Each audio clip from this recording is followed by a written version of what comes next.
নমস্কার। আমরা খুবই আনন্দিত যে আজ এই মুহূর্তে আমরা ভারতের মাননীয় প্রাক্তন রাষ্ট্রপতি প্রণব মুখোপাধ্যায়ের মুখোমুখি, তার দক্ষিণ কলকাতার বাড়িতে। আমরা প্রথমেই আপনাকে আমাদের অনেক কৃতজ্ঞতা জানাই যে আপনি আমাদের সময় দিলেন আপনার সঙ্গে কথাবার্তা বলার জন্যে। ধন্যবাদ। আপনার ছেলেবেলার কথাতে যাই শুরুতেই একেবারে। আপনি বীরভূমের মিরাটি গ্রামে বড় হয়েছেন। আপনার স্মৃতিকথায় পড়েছি যে আপনি আপনার বাড়ি থেকে প্রায় 5 মাইল দূরে স্কুলে হেঁটে যেতেন, আর সে বর্ষাকালে বৃষ্টিতে ভিজে অনেক কষ্ট করে আপনার বইপত্র বাঁচাতেন। আপনার মা রাজলক্ষ্মী দেবীর কাছে আপনি অভিযোগও করেছেন যে এত দূরে স্কুলে যেতে হয়।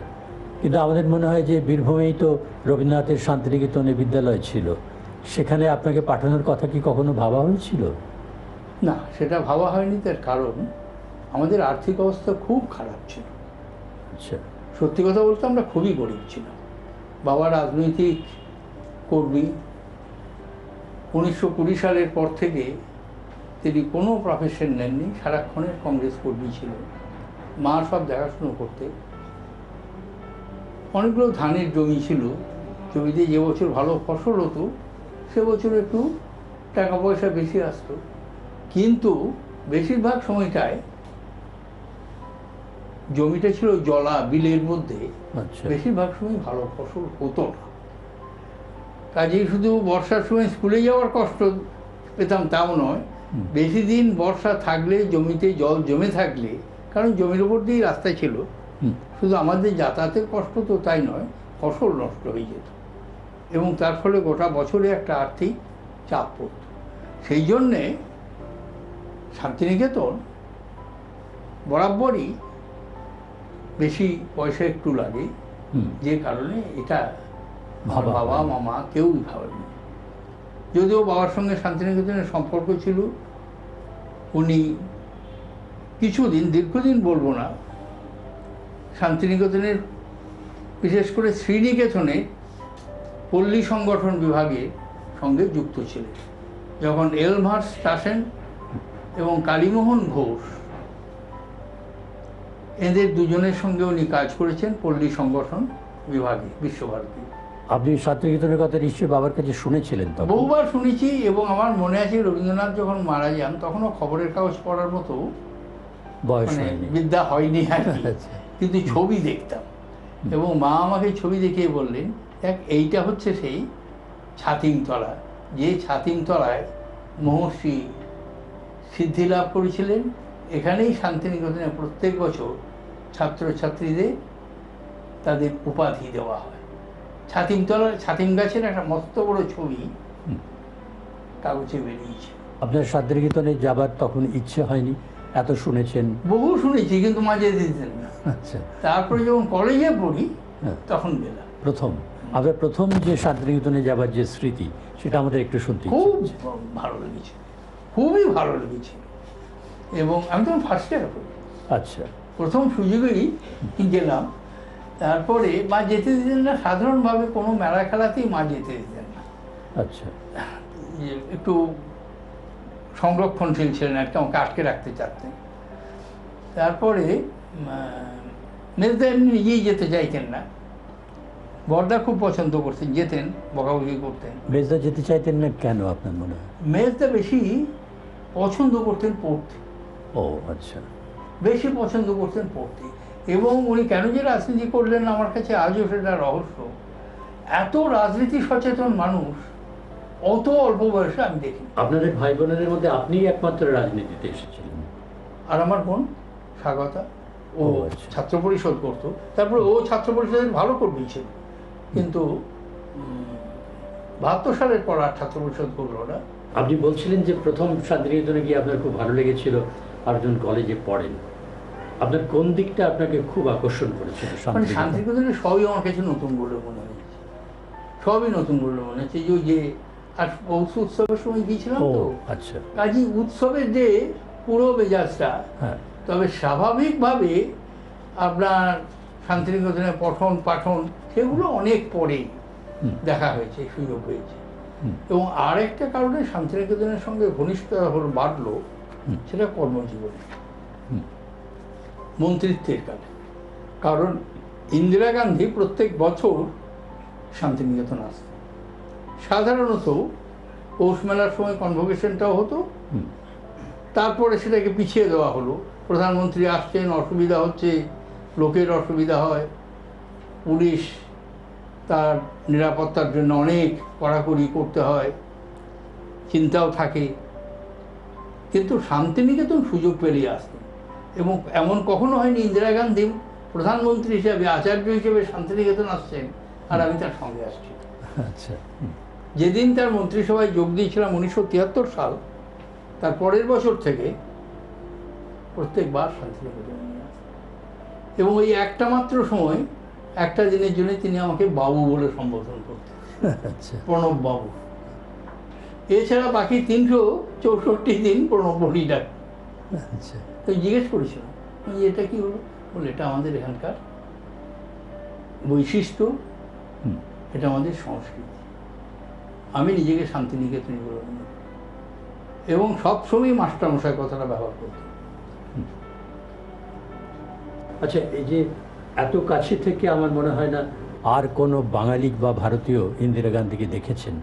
আপনি যত কাছে থেকে নানান কাজের সূত্রে তাকে দেখেছেন, পেয়েছেন।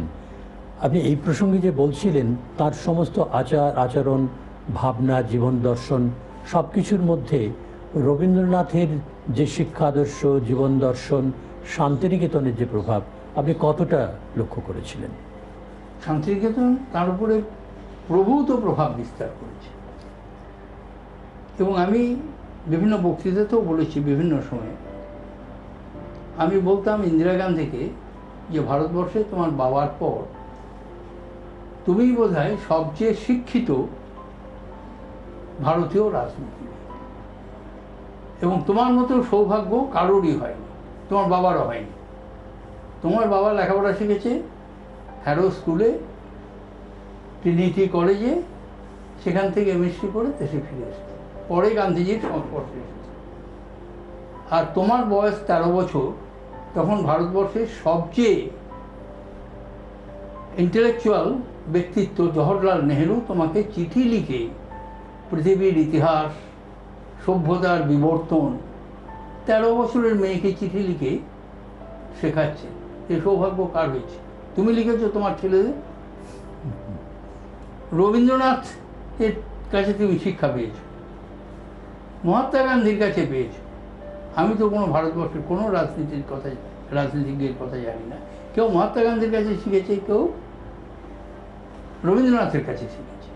কাজেই শান্তিনিকেতন সম্পর্কে এবং দুর্বলতাও ছিল, প্রচণ্ড দুর্বলতা ছিল। আমি তখন অর্থমন্ত্রী, 1982 সাল, 83 সাল। কর্মসমিতির বৈঠকে বিভিন্ন অভাব অভিযোগ তো থাকে। একটা সময় কর্মসমিতির বৈঠক শান্তিনিকেতনে হতো ওই সময়টা, এবং উত্তরায়ণে উনি নিজে পৌরোহিত্য করতেন। আমি স্বাভাবিকভাবেই উত্তরায়ণের বাইরের বারান্দায় বসে আছি, কারণ কর্মসমিতির সদস্যরা বলছে, আমি সেখানে কর্মসমিতির সদস্য নই, আমি স্বাভাবিক সৌজন্যবশত। তারপর বোধহয় টাকা পয়সার কিছু আলোচনা হয়েছিল, ঠিক বলতে পারছি না, আমার এজেন্টের কারণ আমি তো এজেন্টটা দেখিনি। তিনি বললেন অর্থমন্ত্রী তো উপস্থিত, আমি শুনতে পাচ্ছি বারান্দায়। তো আপনি ভাবেন ওই শান্তিনিকেতনের মেন হল ঘরটায় মিটিং হচ্ছে, আমি বারান্দায় একটা চেয়ার টেনে বসে আছি, আরও অনেক আছেন। আমি যতগুলো মিটিং দেখেছি কর্মসমিতি, প্রধানমন্ত্রী সভাপতিত্ব করছেন, ডক্টর মনমোহন সিং পর্যন্ত দেখেছি, একটা বা দুটো, বেশি না। ইন্দিরা গান্ধীর সব করে, রাজীব গান্ধীর একটা। কাজী আমি এবং পিভি নরসিমহা রাও বোধহয় দুটো। আচ্ছা। ও সব একই জায়গায়। তারপরে যে ঘটনার কথা বলছিলাম টাকা পয়সার ব্যাপারে, তারপর বললেন অর্থমন্ত্রী তো বসে আছে, তবে ও ভারী মাইজারি, কিছুতেই টাকা দিতে চায় না। এখন হবে, তারপর আমি ঘরে যাওয়া মাত্র বললেন যে এরকম প্রণব, তোমাকে কিছু টাকা দিতে হবে। প্রধানমন্ত্রী বলছেন, আমি আর কি বলবো, কেন কত টাকা লাগবে? তাহলে সেটা এখন আমি কী করে বলবো? আমি এদের সঙ্গে কথা বলিনি, কিন্তু আমি কথা দিচ্ছি দেবো। তুমি কথা দেওয়া মানেই তো হচ্ছে আমার কথা দেওয়া। বলে না না, তাহলেও তুমি অর্থমন্ত্রী, তোমাকে তো জিজ্ঞেস করতে হবে। বললেন না, ঠিক আছে। কাজেই তারপর থেকে ঘনিষ্ঠতাটা কিন্তু বাড়। কারণ উপাচার্য নির্বাচনের সময়ও প্রায় প্রত্যেক প্রধানমন্ত্রী, ইন্দিরা গান্ধীর সময় শিক্ষামন্ত্রী ছিলেন সিদ্ধার্থ শঙ্কর রায়, কিন্তু তখন আমি মন্ত্রিসভায় ছিলাম না। তারপরে হলেন নুরুল হাসান। আমি জানি না কোনো লিখিত বা অলিখিত অর্ডার ছিল কিনা, নুরুল হাসান প্রত্যেকবার বিশ্বভারতী সংক্রান্ত কোনো সমস্যা হলে আমাকে ডেকে পাঠাতেন। আচ্ছা, এবং আমি সেই জন্যে সবারই সঙ্গে যোগাযোগ রাখতাম, বিশ্বভারতী অধ্যাপকদের সঙ্গে, বিশেষ করে কর্মসমিতির সদস্যদের সঙ্গে। কর্মসমিতির 2 জন সদস্য যারা প্রধানমন্ত্রীর মনোনীত হতেন এবং আচার্যের মনোনীত, ভিজিটারের মনোনীত হতেন, প্রধানমন্ত্রী তো আচার্য, তাদের সঙ্গে যোগাযোগটা রাখতাম, যেহেতু আমি জানি যে ওরা জিজ্ঞেস করবেন। তখন থেকেই সম্পর্কটা নিবিড় হতে আরম্ভ করব এবং তারপর বিভিন্ন অসংখ্যবার নিয়েছি। আপনি যখন রাষ্ট্রপতি তখন তো আপনি বিশ্বভারতীর পরিদর্শক, তখন যে অভিজ্ঞতা আপনার হয়েছে সেটা আমাদের একটু শুনতে ইচ্ছে হয়। সেটা আমার মনে হয় না বলাই ভালো, কারণ এত সদ্য এবং অভিজ্ঞতাটা যদি খুব সুখের হতো তাহলে আমি বলতে পারতাম। কাজে এখন মনে হয় ওটা নিয়ে আমি একটু থাক, ওটা বলা ঠিক হবে না, এখন থাক, কিছু নেই আপাতত।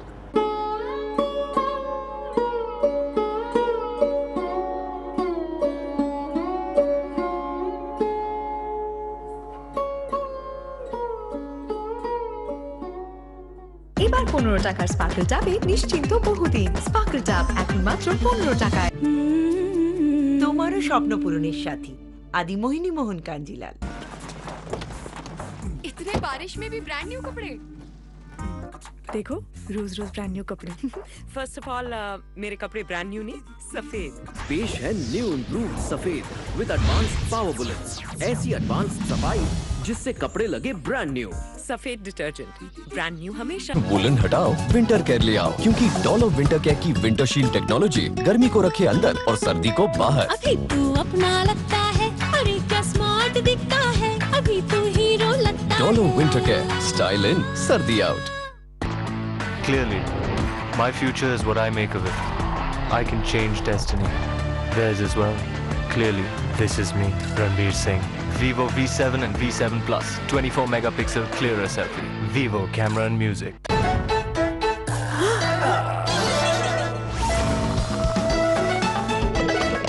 অ্যাসিডিটির থেকে ঠান্ডা আরাম, ডাইজেন ফিজ। সিলেবাসের গোলক ধাঁধায় আর বাঁধা পড়া নয়। সাঁতরা পাবলিকেশনের নবম ও দশম শ্রেণীর টেক্সট বইয়ের সাথে এক চান্সে পৌঁছে যাও সাফল্যের কাছাকাছি। সাঁতরা পাবলিকেশন। না না আচ্ছা কি লেগে গেছে ভালোবাসায় সর্দি? সর্দি এবং কাশির কমপ্লিট সলিউশন ডক্টর মরপেনের লেমোলেট গোল্ড। বন্ধুনাথ করে দেয় আপনাকে খুব হয়রান, তখন শান্ত থাকুন।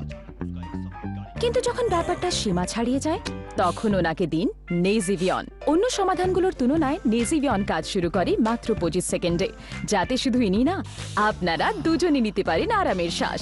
নেজিভিয়ন, এর চেয়ে ফাস্ট কিছু নেই। No starter, no choke, no flicker. It's time to switch to Orient LED batten. Tube light meet LED pattern, LED pattern meet tube light. Orient Electric. Switch to smart. বন্ধুনাথ করে দেয় আপনাকে খুব হয়রান, তখন শান্ত থাকুন। কিন্তু যখন ব্যাপারটা সীমা ছাড়িয়ে যায় তখন ওনাকে দিন নেজিভিয়ন। অন্য সমাধানগুলোর তুলনায় নেজিভিয়ন কাজ শুরু করে মাত্র 25 সেকেন্ডে, যাতে শুধু ইনি না, আপনারা দুজনই নিতে পারেন আরামের শ্বাস। নেজিভিয়ন, এর চেয়ে ফাস্ট কিছু নেই।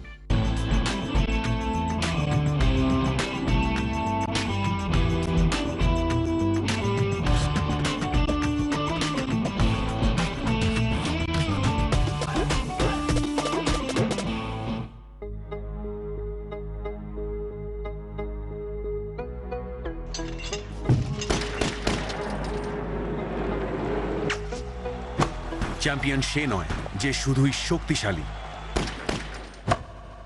চ্যাম্পিয়ন সেই যার রয়েছে দারুণ ফ্লেক্সিবিলিটি। তৈরি সমস্ত চ্যালেঞ্জের মোকাবিলা করতে, তৈরি ভূমিকম্প প্রতিরোধ করতে। শ্যাম স্টিল ফ্লেক্সি স্ট্রং টিএমটি রিবার।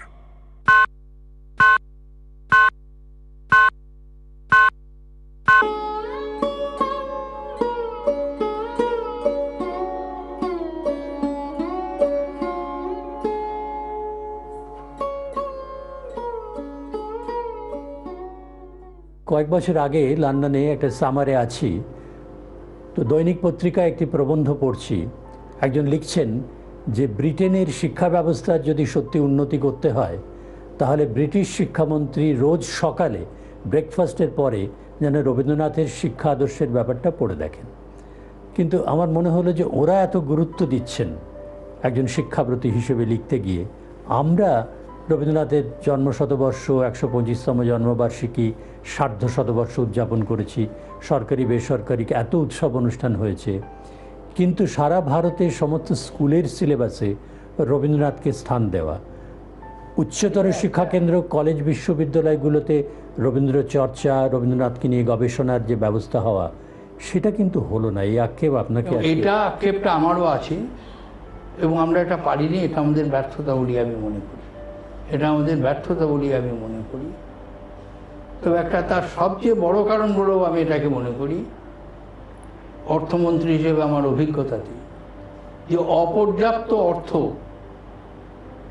সমস্যার সমাধান করার পরিবর্তে সমস্যার জটিলতা বাড়িয়ে দেয়। যে সময়টায় রবীন্দ্রনাথকে এত আর্থিক বিপর্যয়ের মধ্য দিয়ে যেতে হয়েছে, বিশ্বভারতীর জন্য মৃণালিনী দেবীর সমস্ত গয়না চলে গেছে, প্রতিমা দেবীর অনেক গয়না চলে গেছে, এবং একটা অনুষ্ঠান করতে গিয়েছিলেন, অনুষ্ঠানটা আমার ঠিক মনে নেই, দিল্লিতে, দেশ স্বাধীন হওয়ার আগে, ওর মৃত্যুর বোধহয় ৪-৫ বছর আগে। তখন মহাত্মা গান্ধী এই খবরটা জানতে পেরে ওকে জিজ্ঞেস করেন যে সব খুচরো দেনা যোগ করে আমাকে বলো তো তোমার কত ধার আছে। কারণ প্রত্যেক দিন কোনো না কোনো পাওনাদার, ওই বিভিন্ন চিঠিপত্রেও বেরিয়েছে সেই সময়, যে একবারে পাগল করে দিত ওকে, এবং ৬০,০০০ টাকা তখনকার দিনে ওই সমস্ত খুচরো দেনা শোধ দেওয়ার জন্য গান্ধীজি ওকে তুলে দিয়েছে। এবং তখন মন্তব্যও করেছিলেন গান্ধীজি, এটা দেশের দুর্ভাগ্য যে রবীন্দ্রনাথকে এই বৃদ্ধ বয়সেও অর্থের জন্য ছুটোছুটি করতে হচ্ছে। দেশের উদ্যোগপতিরা, বড়লোকরা কেউ এগিয়ে আসে, বিদেশে গিয়েও তো হাত পেতে, একটা বিদেশেও, দেশে বিদেশে। ত্রিপুরার মহারাজা ছাড়া বর্ধমানের মহারাজার একটা নাম করা ঠিক নয় আমার বক্তব্যের মধ্য দিয়ে, কিন্তু আমি পশ্চিমবাংলা বা পূর্ব বাংলার অবিভক্ত বাংলাদেশের কোনো প্রভূত বিত্তশালী ব্যক্তিকে যে পরিমাণ সাহায্য ত্রিপুরার মহারাজার কাছ থেকে এসেছিল বিশ্বভারতী তৈরির ক্ষেত্রে, সেটা আসেনি। কাজেই স্বাভাবিকভাবে বোধহয় একটা পরিবেশ তৈরি হয়েছিল, গুজরাট বিদ্যাপীঠের ক্ষেত্রে সেটা হয়নি। কারণ গান্ধীজি যখন আচার্য, তখনও যে সাহায্য পেয়েছেন, মোরারজি দেশাই দীর্ঘদিন মন্ত্রী ছিলেন, এবং উনি বলেছিলেন, আমি তখন তো অবিভক্ত গুজরাট মহারাষ্ট্র, ফাইন্যান্স মিনিস্টার হলেন, চিফ মিনিস্টার হলেন, তিনি বললেন 1টি পয়সা আমি সরকার থেকে দেব না, গান্ধীজির ওই ডিক্টেটটা মানতে হবে। এটা একটা হতে পারে। আর একটা বড় কারণ যেটা আমার মনে হয়, সেটা সাম্প্রতিককালে হয়েছে। অন্তত আমার মনে হয় যে আমি যখন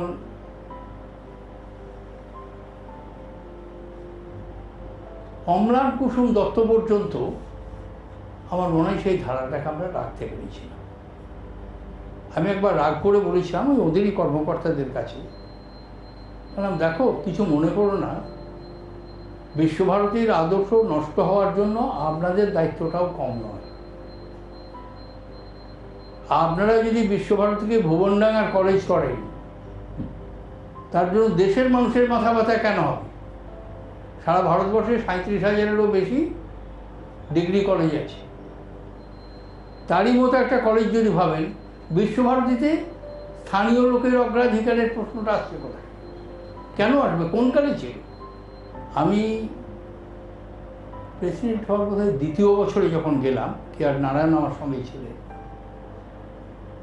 ওই সন্ধ্যের সময় আলোচনা, সেবার আপনি প্রধান অতিথি হিসেবে গিয়েছিলেন। হ্যাঁ, আপনার আলোচনা হচ্ছে যখন, আমি রাত্রির অনুষ্ঠানের কথা না, একটা এমনি না, তখন সুশান্ত উপাচার্য, কাজে অনেক পরে।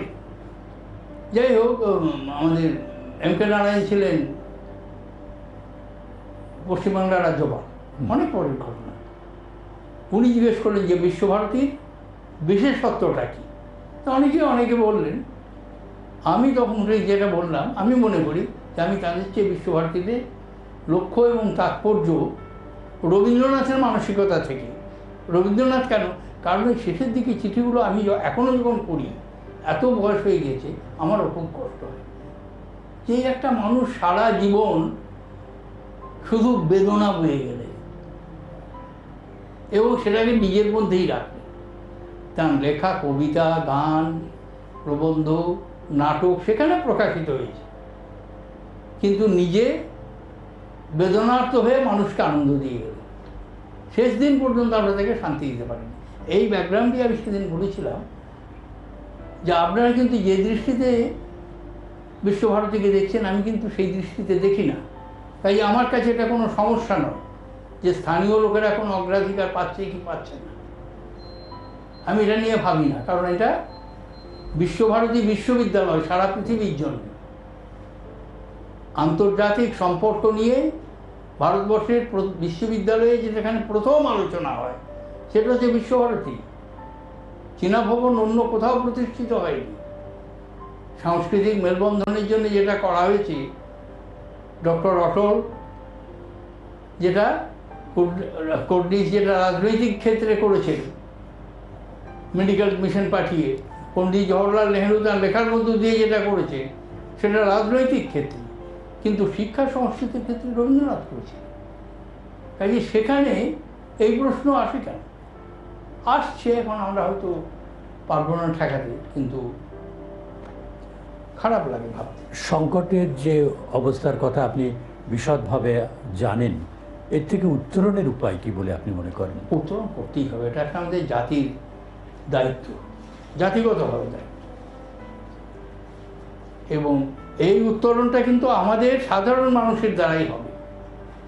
রবীন্দ্রপ্রেমী, রবীন্দ্র অনুরাগী, সংস্কৃত বাংলা ভারতীয় সংস্কৃতি ঐতিহ্যে উত্তরাধিকারী যারা, তাদেরই এই কাজটা করতে হবে। এটা আপনার শিক্ষকদের দায়িত্ব, মূলত বিশ্বভারতীর শিক্ষকদের দায়িত্ব তাদের মধ্যে এই অনুপ্রেরণাটা এনে দেওয়া যে আমি কেন বিশ্বভারতীতে পড়তে এসেছি, আমি কেন অন্য বিশ্ববিদ্যালয়ে গেলাম না। রামকিঙ্কর স্কুলের নিচের ক্লাসে পড়তে পারে, কিন্তু সেই ভবনের অধ্যক্ষকে স্কাল্পচার তৈরি করার জন্য রামকিঙ্করের কাছে যেতে হবে। আমি সায়েন্স নিয়ে পড়ছি, কিন্তু সঙ্গীত ভবনের ছাত্র হওয়ার পথে আমার কোনো বাধা থাকবে না। এবং আমি এইটাই বলেছিলাম বিশ্বভারতীর যে লক্ষ্য, যে পূর্ণ মানুষের মানে হিউম্যান ডেভেলপমেন্ট, মানবিক উন্নয়ন যেটা হবে, সেই মানবিক উন্নয়নটা সর্বাঙ্গীন হবে। সে গান করতে পারে, সে বাঁশি বাজাতে পারে, সে ছবি আঁকতে পারে, সে ভালো অধ্যাপক হতে পারে, সে ভালো গবেষক হতে পারে, একটার সঙ্গে আরেকটার কোনো বাধা নেই, বিরোধ নেই। আমি যেটা বলছিলাম যে বিশ্বভারতী হচ্ছে গিয়ে যেখানে পূর্ণ মানুষ তৈরি করা হয়, আংশিক মানুষ না, খণ্ড মানুষ না। আমি অর্থনীতিতে খুব বড় পণ্ডিত হতে পারি, কিন্তু আমি যদি ইতিহাসে সম্পূর্ণ অজ্ঞ হয়ে থাকি, সাহিত্যে যদি আমার কোনো রুচি না থাকে, গান শুনতে যদি আমার ভালো না লাগে, ছবি বুঝতে না পারি, মডার্ন আর্ট ব্যাখ্যা করতে না পারি, কিন্তু ছবি দেখে যদি ভালো না লাগে মনের মধ্যে, তাহলে বুঝতে হবে কোথাও একটা অসম্পূর্ণতা আছে। এবং এই অসম্পূর্ণতাটা যাতে না থাকে, সব দিক থেকে মানুষ পূর্ণতা পায়, এইটাই হচ্ছে বিশ্বভারতীর শিক্ষার বৈশিষ্ট্য, রবীন্দ্রনাথের কথা।